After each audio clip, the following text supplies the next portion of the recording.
Pois é, meu caro cidadão de bem, enquanto esse canal existir, eu vou fazer questão de lembrar essa matéria. O Itamaraty boicotou a agenda de Bolsonaro com líderes para evitar vergonha. Ou seja, sabotaram o Bolsonaro. O sistema dos funcionários públicos esquerdistas que estavam ali dentro do Itamaraty fizeram de tudo para boicotar o Bolsonaro. E mesmo assim, o Brasil nunca foi tão envergonhado quanto a tragédia que foi o Lula na ONU. Nós vamos falar sobre isso. Outro ponto que eu quero discutir com vocês é sobre a forma que o nosso governo é conduzido. Vamos dizer assim, a república. Está rolando uma discussão para criar uma monarquia no Brasil. Você sabia disso? Não? Pois é, querem criar uma monarquia no Brasil. Já pensou o rei Lula e a rainha Janja controlando você? Aí que a gente ia estar fedido mesmo. Mas começou a avançar essa proposta no Senado Federal. E a gente vai discutir um pouquinho sobre isso aqui. Afinal, tem muita coisa para a gente discutir. Então não esqueça de se inscrever, curtir, compartilhar. É sempre importante ter você aqui. E não esqueça que o nosso e-book, Persuasão Política, ainda está disponível para você fazer o download dele e efetuar o pagamento, tá? O pagamento, eu já disse, é um e-book baseado na honestidade, tá bom? E enfim, sempre a gente trata, a gente inicia aqui com o comentário de alguém aqui no nosso canal. Hoje foi a Janete que deixou o comentário dela aqui. Doutor Sandro, tenho acompanhado suas lives e aprendo muito. Nossa, gratidão, eu fico feliz em saber que, meu trabalho aqui está dando resultado. Realmente eu fico feliz. Minha opinião, estão confundindo lealdade com curral eleitoral. E isso é um discurso importante da Janete, tá? Grande abraço e parabéns pelo belo trabalho. Gratidão mesmo. Pessoal, vem cá. O discurso que eu estou falando é literalmente aqui do conflito que rolou principalmente entre o Malafaia e o Nicolas Ferreira. O Malafaia falou que vai desmascarar o Nicolas Ferreira agora de uma vez por todas também. Enfim, tem muita coisa acontecendo. Parece que o alvo agora também é o Nicolas. E assim, há quem já está discutindo o assunto que o Nicolas está querendo debandar do PL, que já não está muito feliz. Igual o Salles pulou fora, que uma direita mais pautada para os valores, uma direita mais focada nos valores da direita, estão querendo debandar do PL. Aí já foi o Salles, parece que o Nicolas, tem uma turma que está olhando tudo isso que está acontecendo ali, Zambelli, Gaia, e está olhando e está começando a achar que está estranho o assunto, O que você tem a dizer sobre isso? Deixa no comentário. Beleza? Mas vamos lá, vamos direto para as matérias. É o seguinte, olha a insanidade isso aqui. Um pedido de plebiscito sobre a monarquia avança no Senado. E se eu contar para vocês que o argumento é forte? É forte, não é fraco não. Tá? É o seguinte, eu não sei se vocês já têm conhecimento, tem um negócio que se chama ideia legislativa. E eu já fui uma das figuras, depois quem quiser pesquisar aí no Senado aí, você vai ver, você verá, um projeto que eu apresentei, na época pelos aposentados, e a gente conseguiu recorde, Foi assim, eu entrei para a história do Senado como o mais rápido possível em ganhar assinaturas para uma ajuda para os aposentados, E como que funciona essa ideia legislativa? Você entra, cria uma ideia, propõe a ideia e fica ali dentro para as pessoas votarem. E aí ela tem um prazo para você colher assinaturas. Em uma semana, na época, eu colhi 150, 180 mil assinaturas nesse projeto. Tá? E o negócio ganhou uma repercussão gigantesca. Era uma ajuda para os aposentados. Alguém fez isso, colocou agora um pedido de plebiscito sobre a monarquia. Tá? Olha só isso aqui que interessante. Com apoio de mais de 30 mil pessoas, avançou no Senado, nas últimas semanas, uma sugestão legislativa para a realização de um plebiscito nas eleições de 2026, sobre uma possível volta da monarquia no Brasil. A sugestão foi apresentada pelo portal E-Cidadania do Senado e hoje já conta com mais de 30 mil assinaturas. O argumento do pedido é de que a República Presidencialista se mostrou não efetiva no país. Abre aspas. A República Presidencialista se mostrou não efetiva, tendo que gastar orçamentos que poderiam ser investidos no povo para comprar apoio no Senado e na Câmara. Com a monarquia parlamentarista, o partido eleito teria mais autonomia para governar, sem precisar usar dinheiro público para ter apoio, diz a sugestão. Já recebeu mais de 20 mil, né? O mínimo é 20 mil, então vai virar uma ideia legislativa, né? Uma sugestão legislativa, uma SUG. Como que funciona? Qualquer um que tem uma ideia entra no site do Senado, chama-se ideia legislativa, você digita ideia legislativa e cidadania Senado, e você coloca lá, ó, eu queria o impeachment do Lula. Aí eu queria que acontecesse tal coisa. Você vai e põe a ideia no Senado. E aí você pede assinaturas, você divulga, e o próprio e-Senado, quando você entra lá, tem as ideias que foram expostas lá. E as pessoas clicam falando que apoia ou não. E se isso conseguir mais de 20 mil assinaturas, vira uma sugestão legislativa, que vai ser lida diante dos senadores e vai transformar um projeto de lei. Isso se torna um projeto de lei. É uma forma de participação popular muito interessante, da qual eu já disse para vocês, eu já fiz muitas vezes, né? Inclusive a PEC da pauta popular, eu comecei aqui. O que eu posso dizer para vocês? O que é interessante? O argumento aqui é de que o partido que entrar, ele traz consigo, né? Quem foi eleito agora, entra um presidente, um rei, um sistema monárquico, né? Ou seja, uma monarquia. Imagina o rei Lula e a rainha Janja. Pois é, mas entra um rei, e esse rei, ao entrar, ele vai ter eleição só para o Congresso. E aí o partido que foi eleito, ele traz muitos votos, ou seja, dá um poder muito maior de participação do rei. E aí não precisa tanto compra e venda de emenda. Cara, um país onde os políticos estão na seiva da corrupção, você acha que um projeto desse passa? Você acha que um projeto desse é interessante? Não é. Então, assim, eu vou te ser sincero.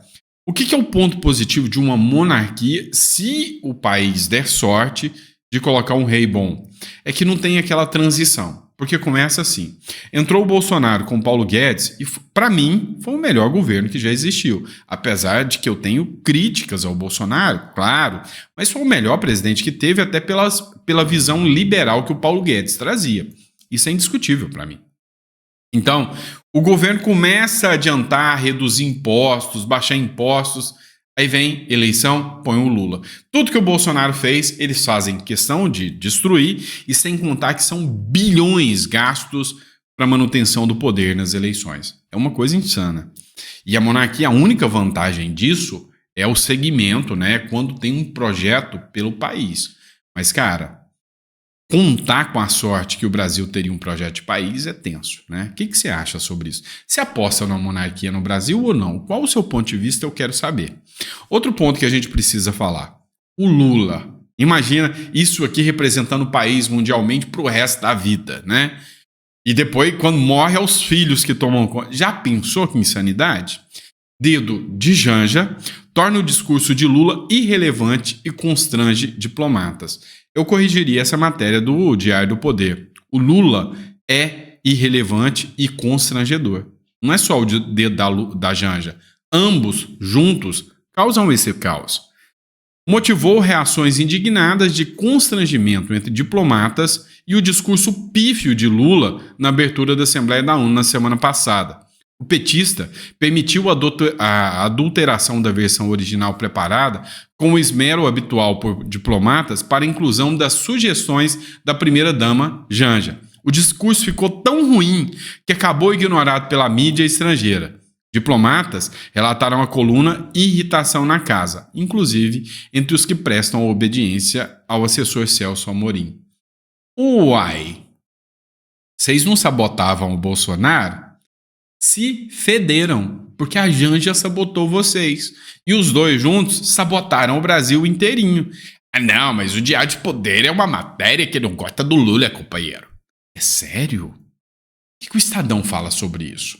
Os patéticos discursos de Lula e do Gustavo Petro na Assembleia Geral da ONU. Olha, até o Estadão também.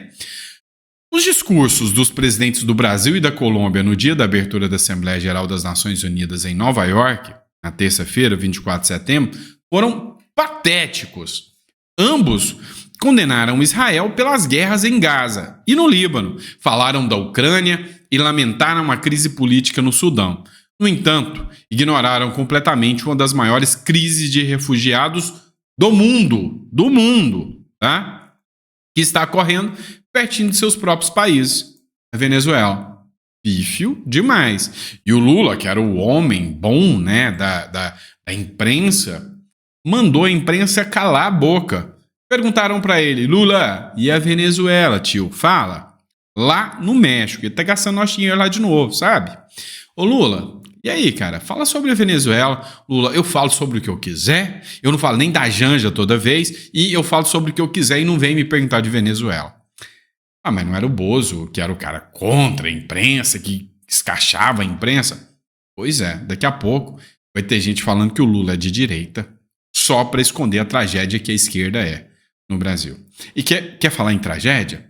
Olha, mas pia só. A Dilma Rousseff recebeu do Xi Jinping a mais alta honraria da China. Nossa, que novidade. O ex-presidente e atual comandante do Banco dos BRICS, a ex-presidente, né, e atual comandante do Banco dos BRICS, foi homenageada com medalha da amizade em Pequim nesse domingo. Olha quanto o Brasil é amigo da China, pensamentos bem semelhantes.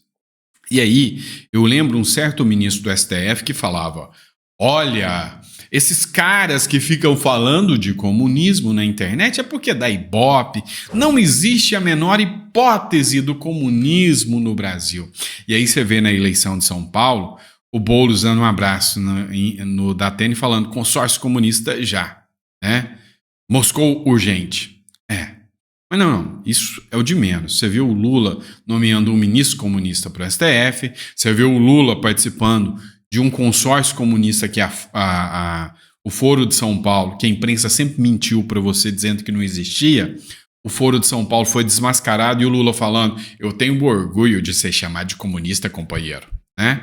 E agora, a Dilma Rousseff, lá na China, Dilma diz que o Brasil não pode seguir o caminho do anticomunismo. O presidente do Banco dos BRICS recebeu a medalha do ditador da China, Xi Jinping, durante uma cerimônia em Xangai e falou: eu queria tanto que o Brasil fosse uma democracia igual a China, comunista.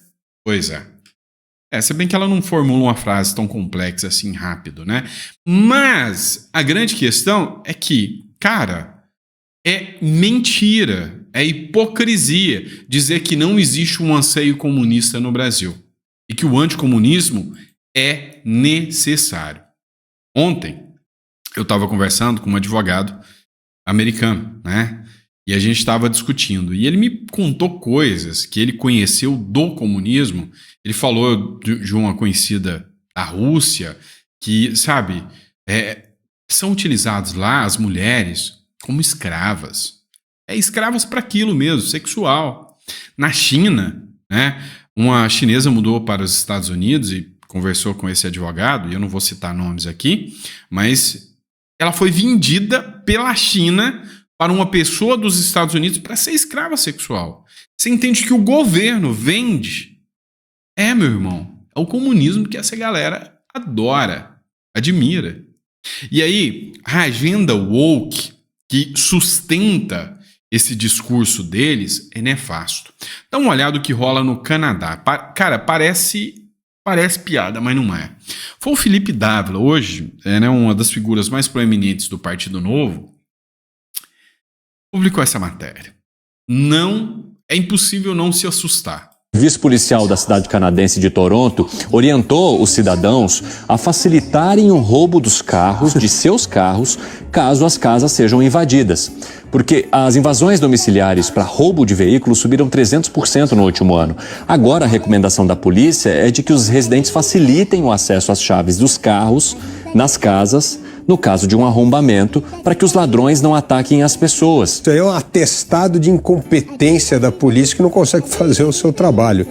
E pior, de novo, essa história de talvez humanizar o crime, esse temperinho esquerda caviar assim que tem, né? Um pouco acontece e tal.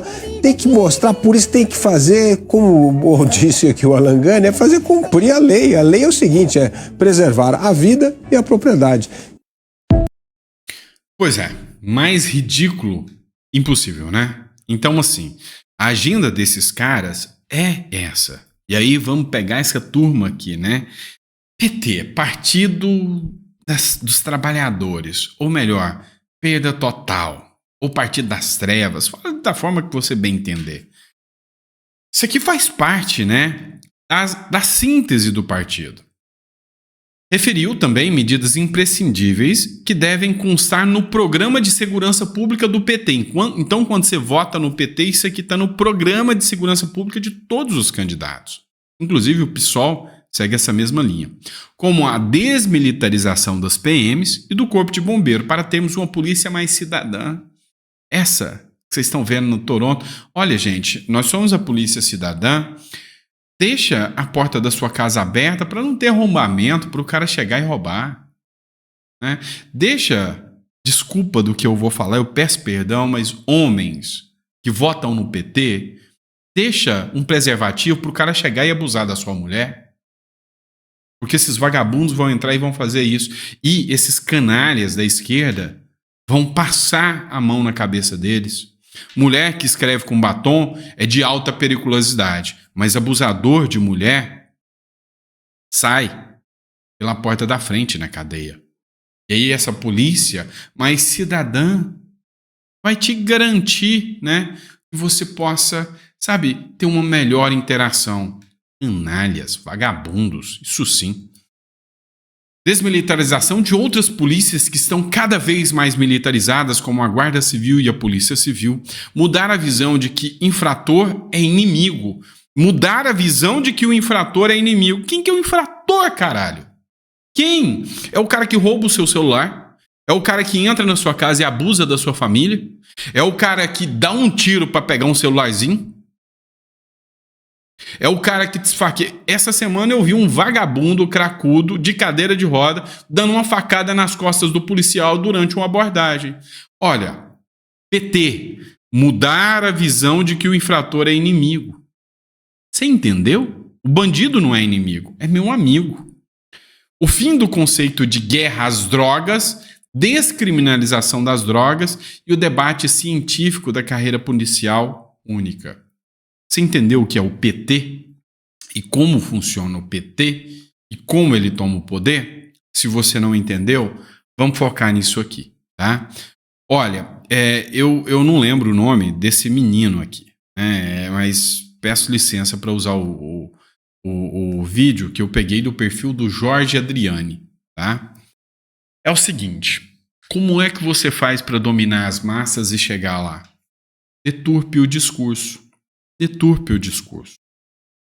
Olha esse vídeo que eu vou colocar aqui para vocês. De 0 a 10, que nota que o senhor dá pro governo Lula até agora? 10. Por que 10? Porque é o melhor governo do Brasil, merecia um governo do povo, do trabalhador. Tá gostando? Excelente. O que o senhor mais tá gostando do governo até agora? Olha, em primeiro lugar, tá monitorando a Amazônia, né? Em segundo lugar, tá tirando toda aquela corrupção do governo Bolsonaro, todo aquele pessoal que fazia mal pro nosso Brasil. E é isso, eu acho que tá melhor. Vamos lá. Eu preciso parar o vídeo para conversar com vocês. Você olha para a cara dele, você vê que é um cidadão. É um sujeito que, sabe, provavelmente tem um ofício, tem um discurso. Mas qual o discurso que chega até ele? Olha, o Lula tá monitorando a Amazônia e agora tá salvando a Amazônia. Você vê um bando de artistas sem vergonha cantando "Salve a Amazônia!" E é isso que chega até ele. O meu discurso não chega até ele. Então ele acredita nisso. Ah, mas e outra coisa? Não, ele tá tirando a corrupção do governo Bolsonaro. Cara, o cara defende o PT, meu irmão. Não tem como. Tá tirando a corrupção do governo Bolsonaro e coloca o Lula. Será que ele não tá vendo que acabar de liberar o Chico Pinheiro ali da OAS lá? O Toffoli acabou de tirar isso, tá liberando todos os corruptos da Lava Jato para tomar conta do governo novamente? Mas não, o discurso não chega até ele. Você olha que não é uma pessoa mal instruída. É uma pessoa que tá pegando as informações do lugar errado. E aí você chega nesse cara e você vai confrontar ele. Ah, mas tá acontecendo isso. E agora entra a parte do confronto. O senhor sabe que a gente está tendo a maior queimada na Amazônia dos últimos 15 anos. Maior até que do governo Errou anterior. o discurso. Olha, eu não acredito nisso. Acho que a mídia está fazendo sensacionalismo. Totalmente. Acho que ela tenha feito a mesma coisa que o Bolsonaro? Coletivo? Bolsonaro foi o maior ladrão que teve na história do Brasil, o governo mais desumano que teve até hoje. Por quê? Tudo que eles fizeram foi querer. O que o governo Bolsonaro fez? Nada. Os estudantes, por exemplo, acabou com as universidades, acabou com o desenvolvimento da ciência no Brasil. Dá para enumerar mais de 1000 coisas erradas que ele fez. O senhor sabe que o Lula acabou de cortar mais de 300 milhões da verba estudantil do Brasil, né? Olha, se ele cortar, tem que cortar porque, o Brasil tá sem dinheiro, tá com dificuldade. O que eu preciso que vocês entendam?